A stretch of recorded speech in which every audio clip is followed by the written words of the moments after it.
Assalamualaikum warahmatullahi wabarakatuh. Kembali dengan saya, Ibu Dwi Novitasari, yang biasa dipanggil Ibu Novi. Kita akan belajar tentang reseptor sel B. Pada pertemuan lalu, kita sudah membahas tentang signaling pada reseptor sel T.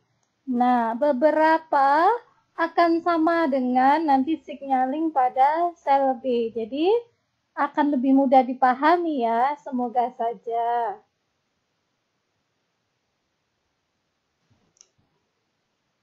Tujuan pembelajaran kali ini, setelah pembelajaran, diharapkan mahasiswa mampu mengetahui tentang apa itu reseptor sel B pada kompleks BCR, kemudian tipe kelas diferensiasi yang diekspresikan oleh sel B sesuai perkembangannya. Berikutnya proses signaling pada sel B, dan terakhir kita membahas tentang proses inhibisi sinyal pada sel limfosit. Secara umum ya, sel limfosit baik T maupun B. Nanti yang akan contohkan gambarnya pada inhibisi signaling pada sel limfosit T.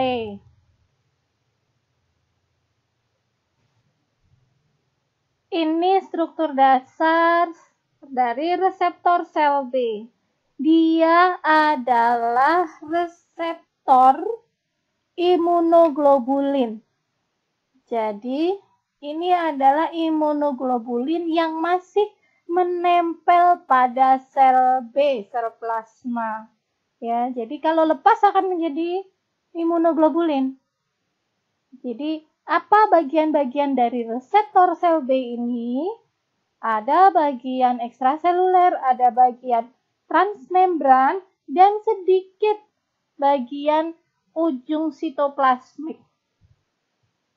Untuk bagian ekstraseluler ada constant region, ada variable region. Jadi ada heavy chain, ada light chain.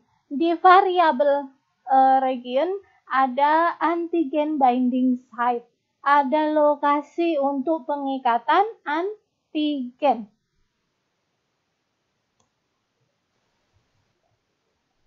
Kita belajar kompleks reseptor antigen sel B. Jadi ini merupakan kompleks ya. Reseptor antigen sel B ini merupakan protein transmembran. Tadi kita sudah lihat diagram skema yang mudah.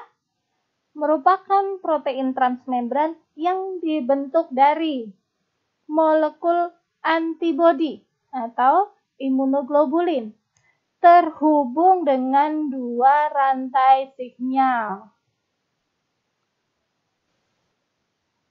Reseptor antigen sel B sama seperti sel T, dia hanya mengenali satu jenis antigen saja.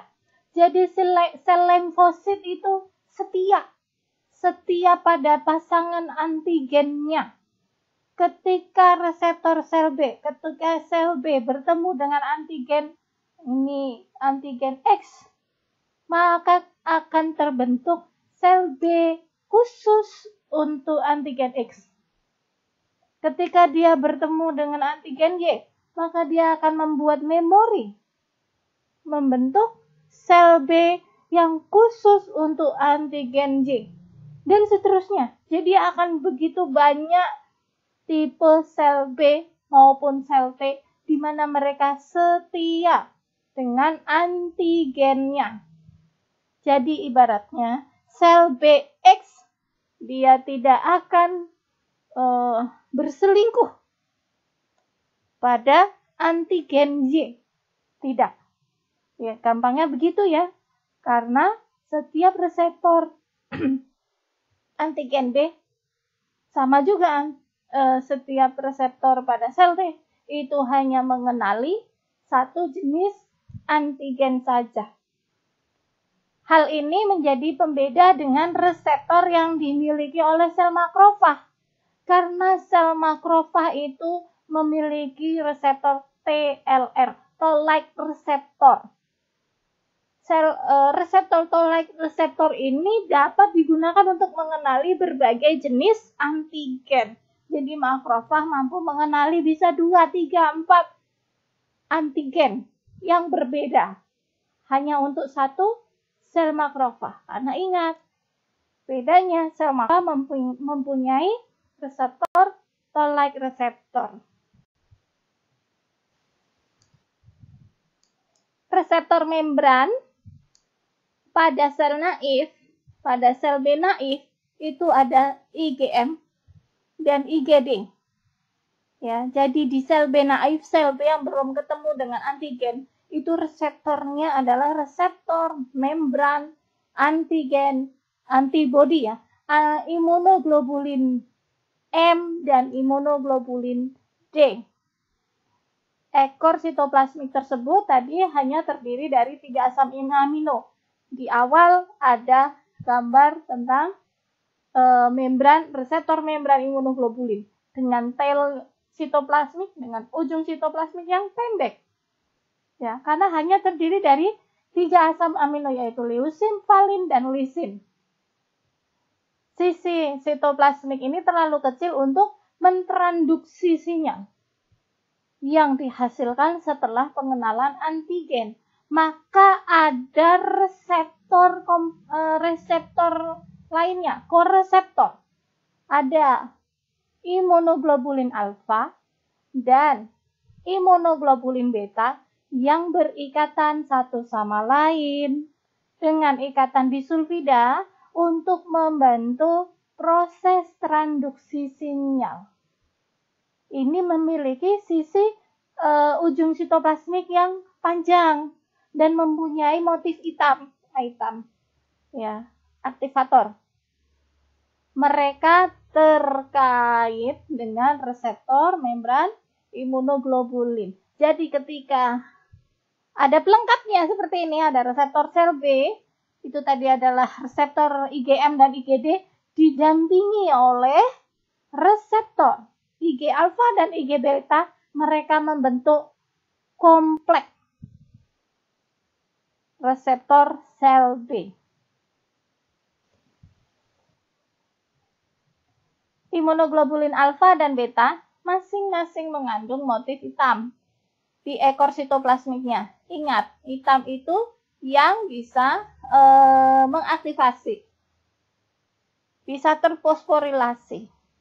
Diperlukan untuk pengangkutan molekul imunoglobulin ke permukaan sel bisa, dan bersama-sama dengan reseptor membran imunoglobulin membentuk kompleks BCR, B-cell receptor. Kompleks BCR ini dalam sel B bisa class switch, termasuk sel B memori yang mengandung imunoglobulin membran, mungkin bisa dari imunoglobulin G, A, dan E.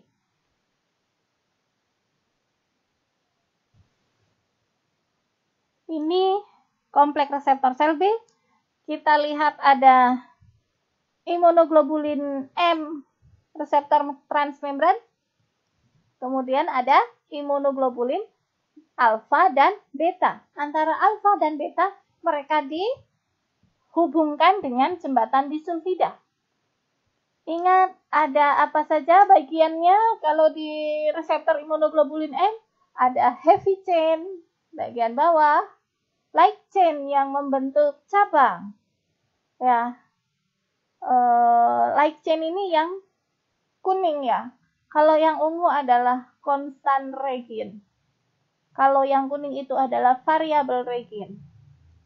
Kemudian di imunoglobulin alfa dan beta ada immunoreceptor tyrosine base activation motif hitam. Ingat pembelajaran sebelumnya kita sudah bahas apa itu hitam, apa itu itim.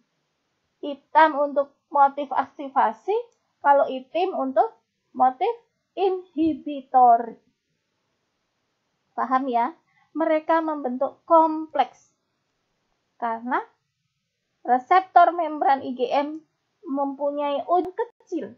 Dia tidak bisa mentransduksi sinyal dengan kuat. Dia butuh imunoglobulin alfa dan imunoglobulin beta.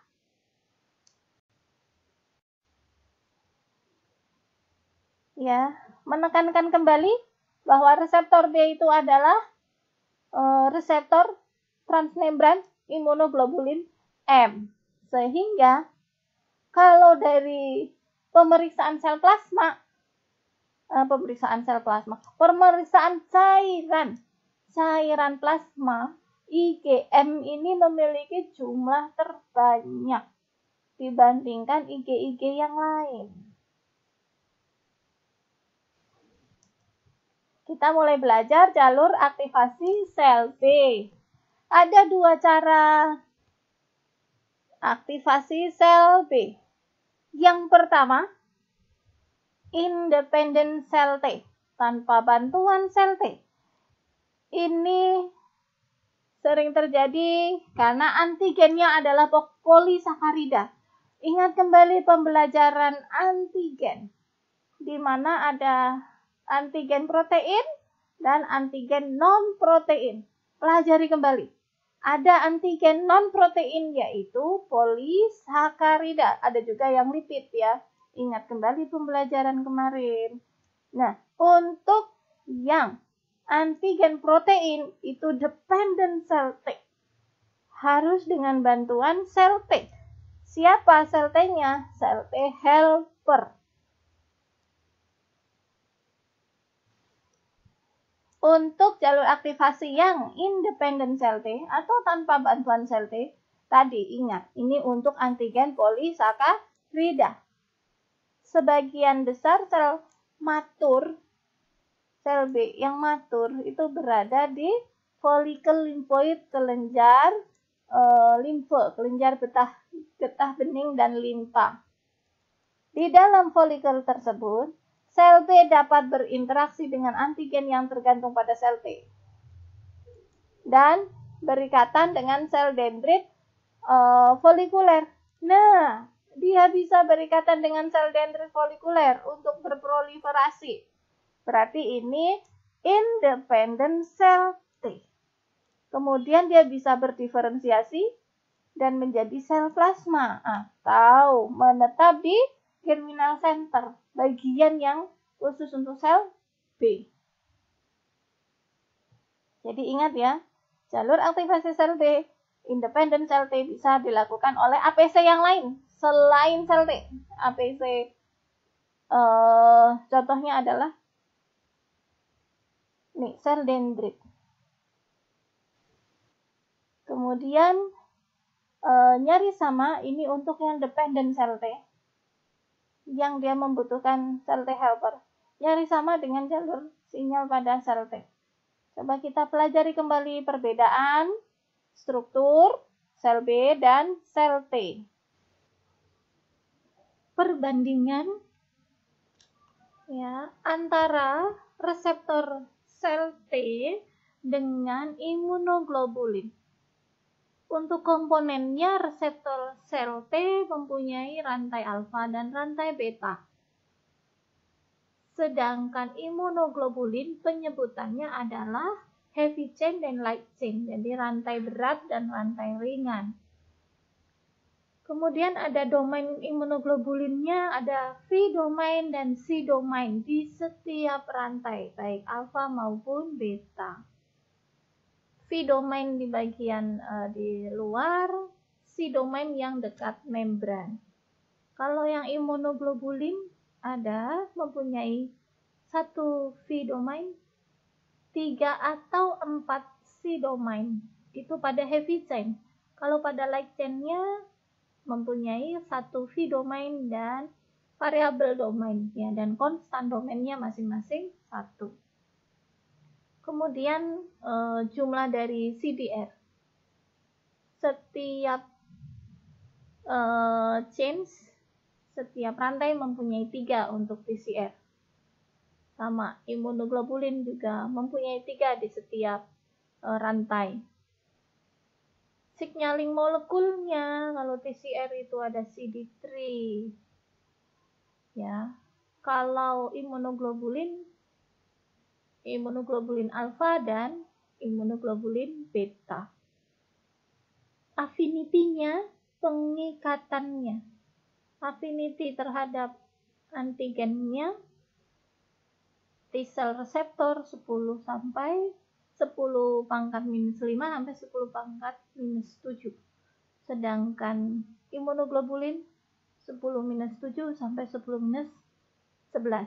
Nah, pembedanya lagi adalah perubahan setelah aktivasi seluler. Kalau TCR reseptor itu produksi sekresi, isotop switching, dan somatik musasi tidak melakukan itu. Berbeda dengan imunoglobulin. Yang tadinya hanya monomer, yang tadinya hanya dimer, mereka bisa sampai pentamer karena bisa isotop switching. Tergantung dari antigennya, tergantung dari bakteri virusnya. Yang tadinya imunoglobulinnya dimer, misal IgA, bisa berubah menjadi switching sesuai kebutuhan pentamer. Ya. Inisiasi sinyal oleh antigen terjadi dengan crosslink, jadi ada melingkup antara satu ikatan dengan ikatan yang lainnya, satu ikatan antigen dengan ikatan antigen lainnya. Crosslink ini atau ikatan silang membran imunoglobulin oleh antigen akan menyatukan keluarga kinase yaitu SRC bersama-sama.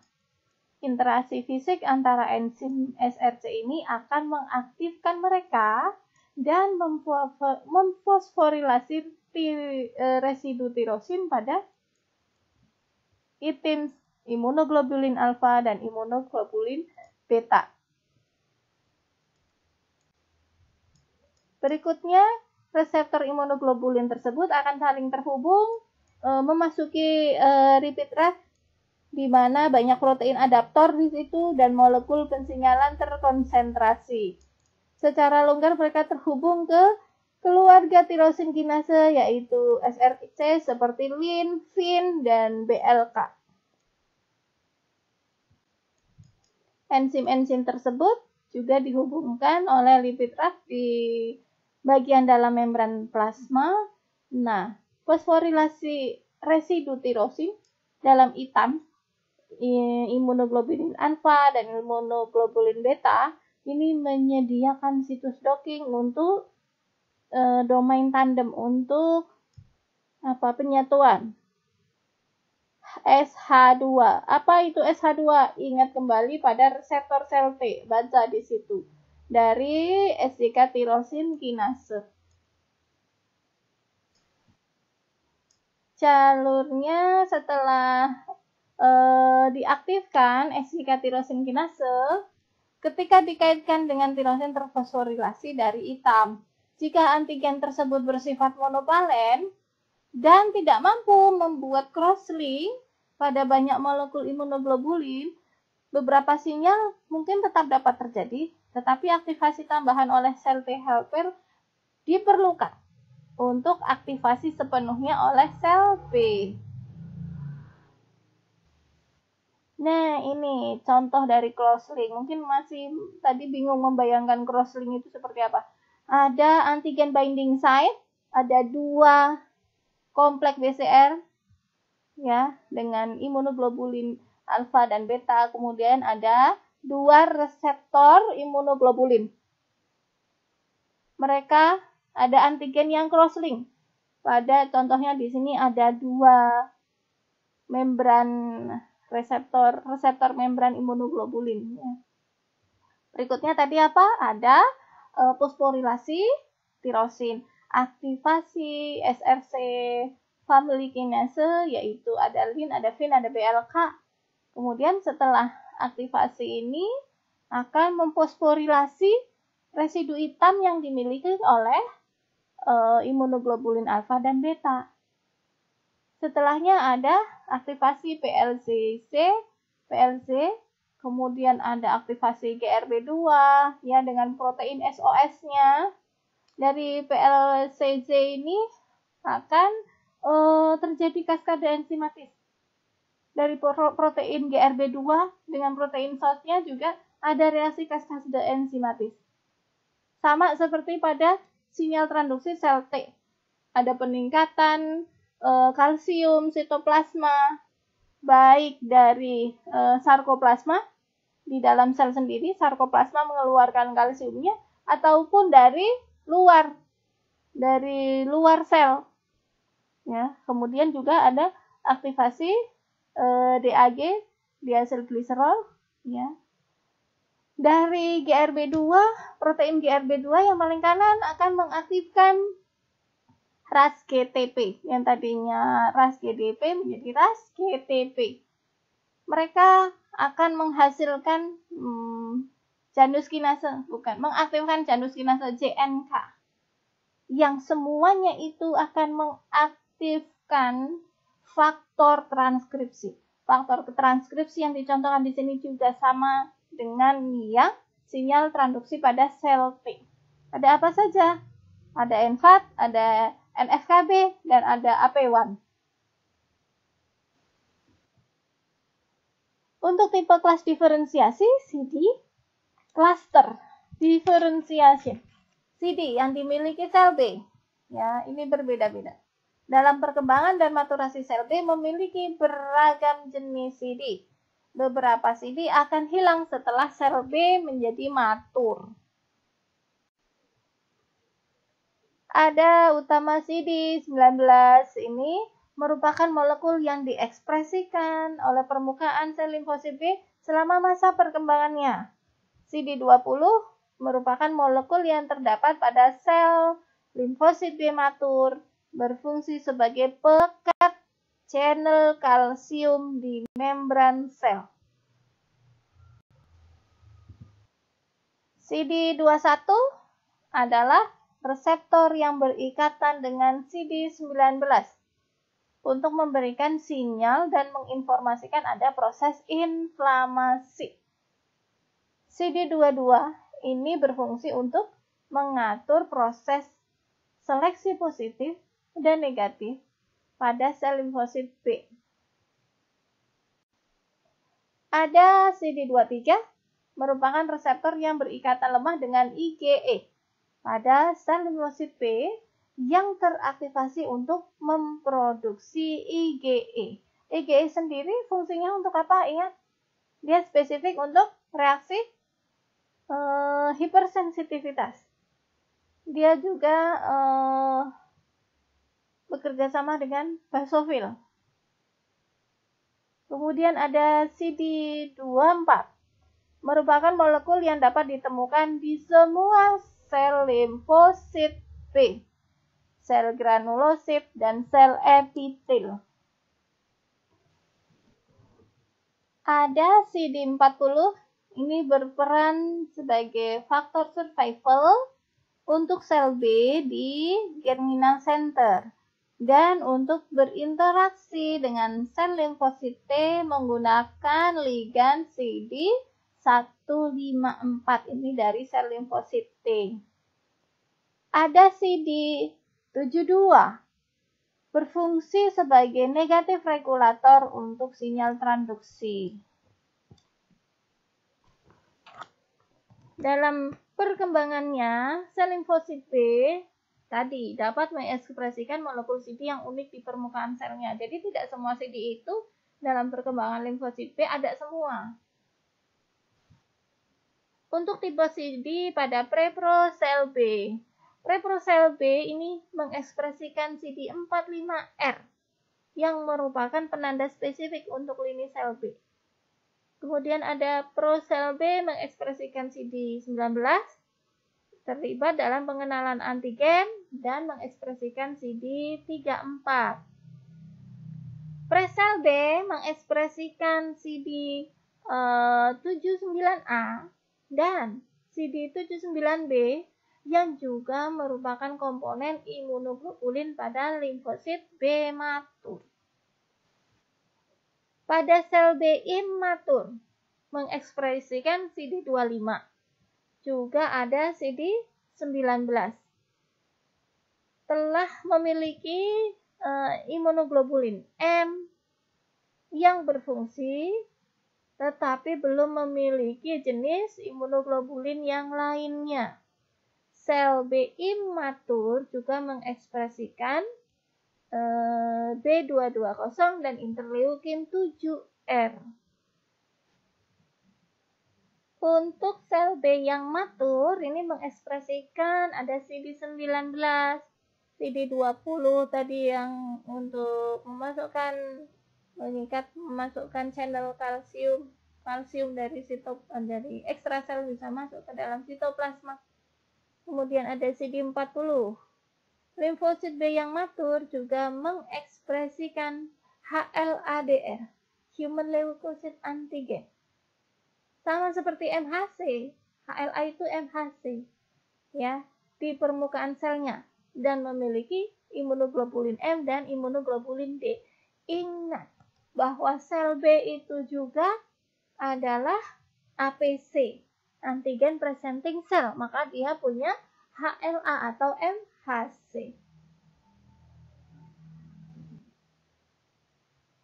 Untuk sel B yang sudah berubah menjadi sel plasma, jadi ada penggembungan sitoplasma dengan ekspresi reseptor imunoglobulin yang banyak.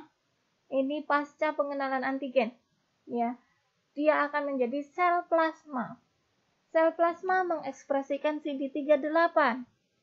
Sel plasma tidak lagi mengekspresikan CD19 dan 20, tetapi mengekspresikan protein lain, yaitu ada XPP1, BLIM-P1, dan imunoglobulin sitoplasma.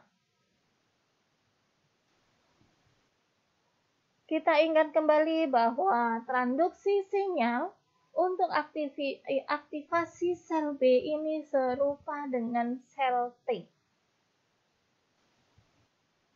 Signaling pada reseptor imun untuk aktivasi. Bagaimana signalingnya kita pelajari. Ingat, fosforilasi pada residu hitam akan menyebabkan perubahan konformasional, perubahan bentuk dari reseptor. Aktivasi pada protein ZK atau ZAP70 kinase akan mengaktifkan sel imun. Ini juga sama seperti signalin pada sel T. Setelahnya kita punya, kalau di sel B ada CR2 dan CD21. Ini sebagai koreseptor sel B. Aktivasi sel B ditingkatkan oleh sinyal yang dihasilkan oleh protein komplement. Reseptor protein komplement dan kompleks koreseptor CD21. Apa itu protein komplement?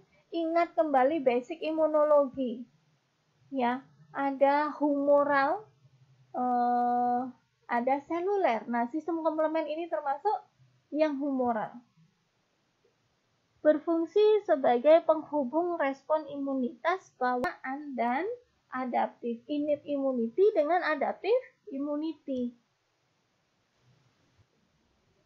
Tadi ingat gambar ini pasca crosslink dari antigen, kemudian ada aktivasi pada motif hitam, kemudian ada perubahan-perubahan biokimia, ya, mengaktifkan enzim-enzim, akhirnya akan mengaktifkan faktor transkripsi.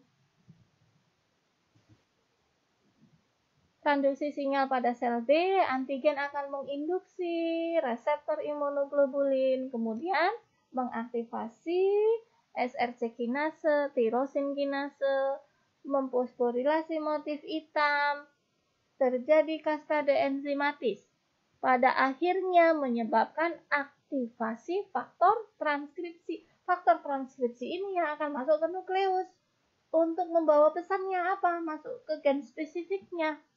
Apakah proliferasi, diferensiasi, ya, merespon adanya inflamasi.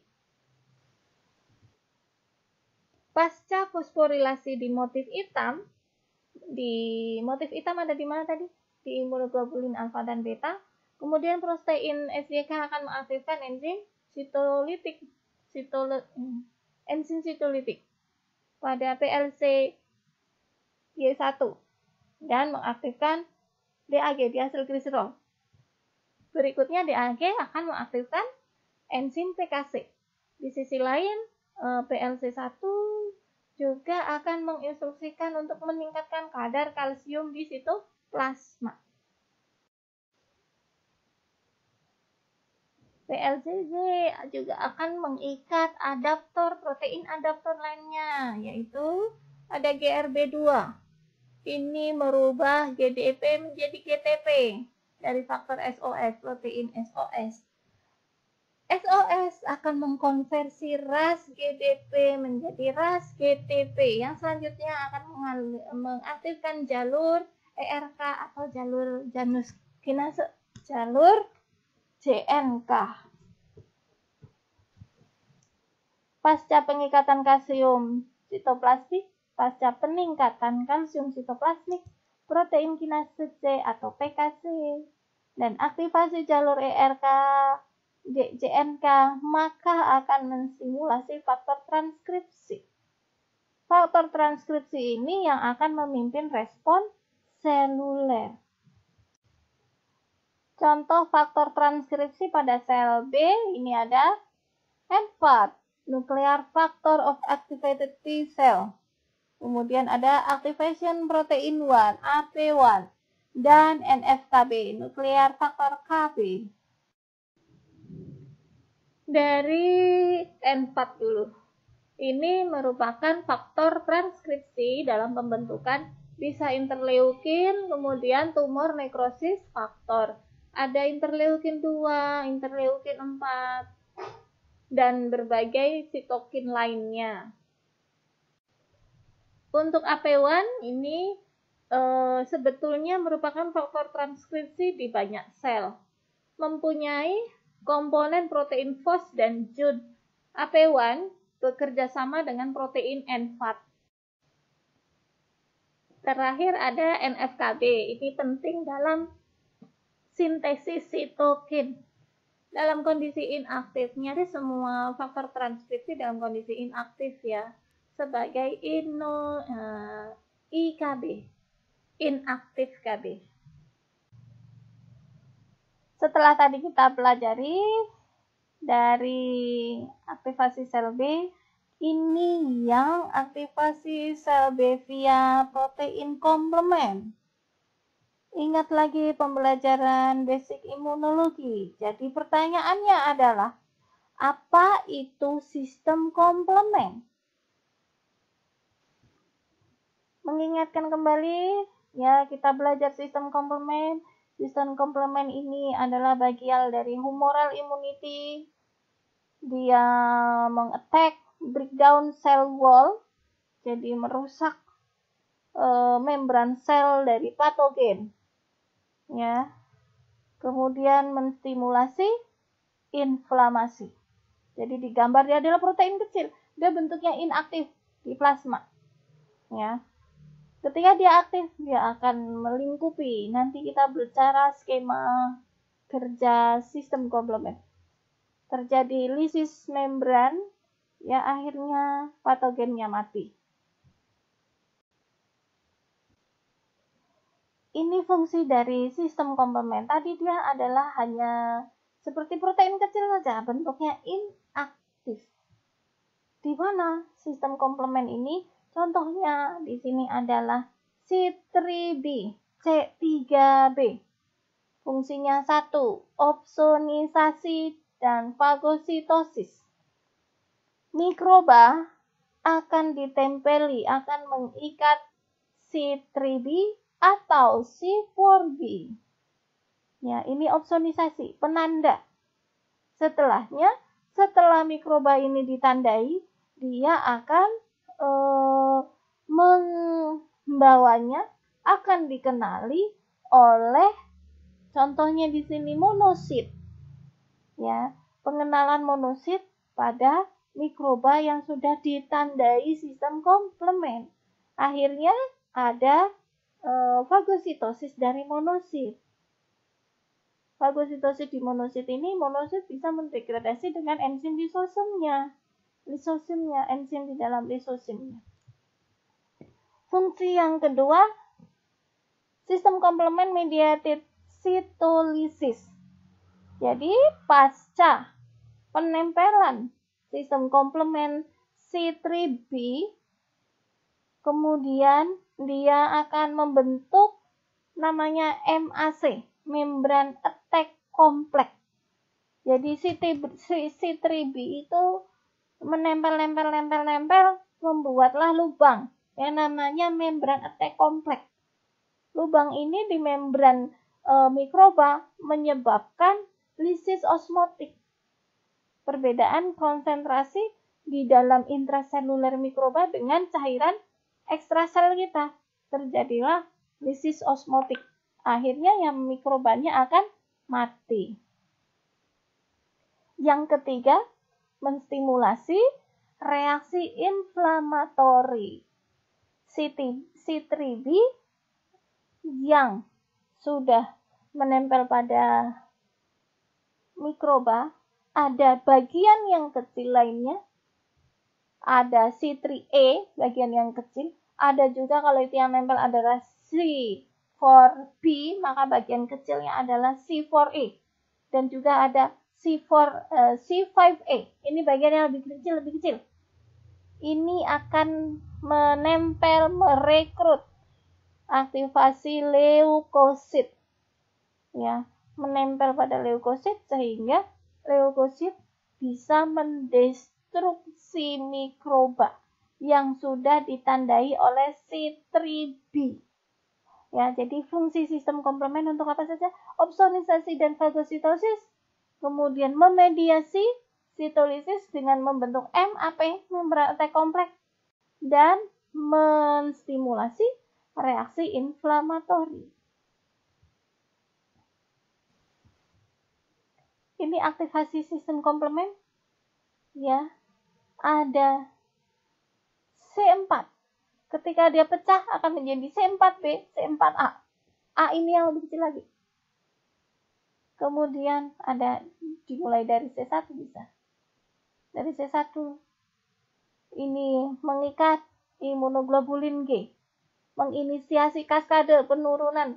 Kaskade itu seperti air terjun, penurunan reaksi enzimatis. C3-1 itu C3-4 pecah, C4b dan C4a. C4b ini akan mengaktifkan C2a. C2a akan aktivasi C3. C3 lepas bagian kecilnya. C3a, C3b. C3a menginisiasi inflamasi, tadi contoh di gambar. Inflamasi.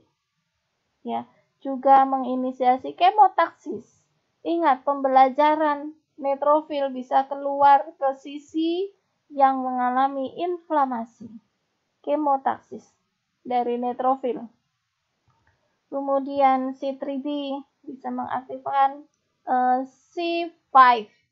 C5 pecah menjadi C5a, juga untuk bertanggung jawab pada reaksi inflamasi ada C5b. Ya, baik C3b, C5b ini bisa melakukan tadi penanda opsonisasi agar bisa difagosit oleh monosit. Contohnya monosit. Kemudian C5b akan mengaktifkan C6 dan C7. C6-7 ada C5b 6-7. Ini akan menyebabkan MAP, membran attack complex. Jadi tadi fungsinya sama ya, menginduksi reaksi inflamasi, opsonisasi, dan sitolitik, membran attack complex. Aktivasi sel B via protein komplement. Ya, sudah ya kenalan dengan sistem komplementnya. Berikutnya kita belajar kembali bagaimana aktivasi sel B oleh protein komplement. Sel B mengekspresikan reseptor CR2, komplement reseptor 2. Juga ada CD19 dan CD81. Antigen mikrobial yang telah diikat oleh fragmen dari sistem komplement diikat siapa? CD3B akan menstimulasi pengikatan reseptor pada komplement reseptor 2 dan reseptor imunoglobulin di membran sel B. Selanjutnya, memimpin inisiasi sinyal dan kaskade sinyal pada kedua reseptor ini, yaitu pada reseptor B dan reseptor komplement reseptor 2. Terjadilah aktivasi sel B. Ini skema tahapan aktivasi sel B via protein komplementnya. Tadi mikroba sudah ditandai oleh C3D. Ya, berikutnya mikroba ini akan menempel, dikenali oleh sel B reseptor.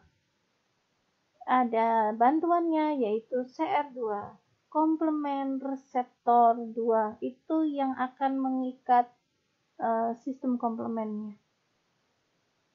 Setelahnya akan ada aktivasi dari reseptor imunoglobulin alfa, beta, dan juga pada CR2. Pembentukan aktivasi dari protein SYK dan juga protein IP3 kinase. Ini menyebabkan aktivasi sel beta. Terakhir, kita akan membahas inhibisi aktivitas sel limfosit. Kalau dua pertemuan ini kita membahas aktivasi. Nah, sekarang kita akan membahas bagaimana inhibisi aktivitas sel limfosit. Sinyal inhibisi atau penghambat pada sel limfosit dilakukan oleh reseptor inhibisi dan juga oleh enzim E3, ubiquitin ligase. Nanti namanya menjadi proses ubiquinasi. Ingat ya, ada pembelajaran domain ITINS. Pada reseptor inhibitor dia mempunyai motif ITIM, imunoreseptor tirosin base inhibitory motif. Ini untuk melepaskan residu fosfat, sehingga kalau fosfatnya dilepas akan menghambat aktivasi sel imun. Diaktifkan oleh enzim namanya tirosin fosfatase. Jadi ingat, ada enzim tirosin kinase itu untuk fosforilasi, sedangkan untuk inhibisi ini ada tirosin fosfatase untuk mengambil residu fosfat. Reseptor inhibitor ini berada di membran sel limfosit, memiliki domain ITIMS. Ketika ligan menempel pada reseptor inhibitor, maka terjadi fosforilasi oleh SRC, family kinase di ITIMS. Berikutnya, rekrutmen SH2 domain yang memiliki tirosin fosfatase, sehingga akan menghambat proses sinyal di dalam sel limfosit. Ini diagram skemanya ya. Ada inhibitory reseptor dengan motif ITIM. Ketika dia menerima koneksi dengan ligan yang spesifiknya, maka SRC family kinase akan memfosforilasi ITIMS. Berikutnya aktivasi SH2 domain yang mempunyai tirosin fosfatase, enzim tirosin fosfatase, kemudian fungsinya untuk apa? Menginhibisi, menghambat sinyal pada imun reseptor. Kemudian bisa dilakukan oleh enzim ubiquinon. Di contoh berikut, proses ubiquinasi pada sel limfosit T. Rekrutmen protein CBLB pada kompleks reseptor limfosit T akan memfasilitasi monoubiquinasi, penandaan oleh enzim ubiquinon pada reseptor CD3, protein ZAP70 dan kompleks TCR. Setelah ada penanda ubiquinon, maka reseptor CD3, protein SAP70, dan kompleks TCR akan didegradasi, akan dilebur, gampangnya begitu, didegradasi oleh lisosim. Ya, karena lisosim punya enzim-enzim pemecah protein, enzim-enzim proteolitik. Nah, ini skemanya. Ada TCR di situ, kemudian ada koreseptornya di situ. Ada 2 koreseptor, salah satu yang CD3. Kemudian koreseptor satunya mempunyai SAP70. Ada rekrutmen CBLB akan mengaktifkan SAP70 dan rantai CD3. Berikutnya penandaan ubiquinon, yaitu monoubiquinasi, di mana di koreseptor dan di protein SAP70 dan TCR. Mereka akan didegradasi, dibawa ke lisosom, didegradasi oleh enzim-enzim proteolitik. Begitu saja proses aktivasi sel B dan inhibisi sinyal pada limfosit. Ya, selamat belajar. Ingat, jangan lupa untuk subscribe. Kita akhiri. Wassalamualaikum warahmatullahi wabarakatuh.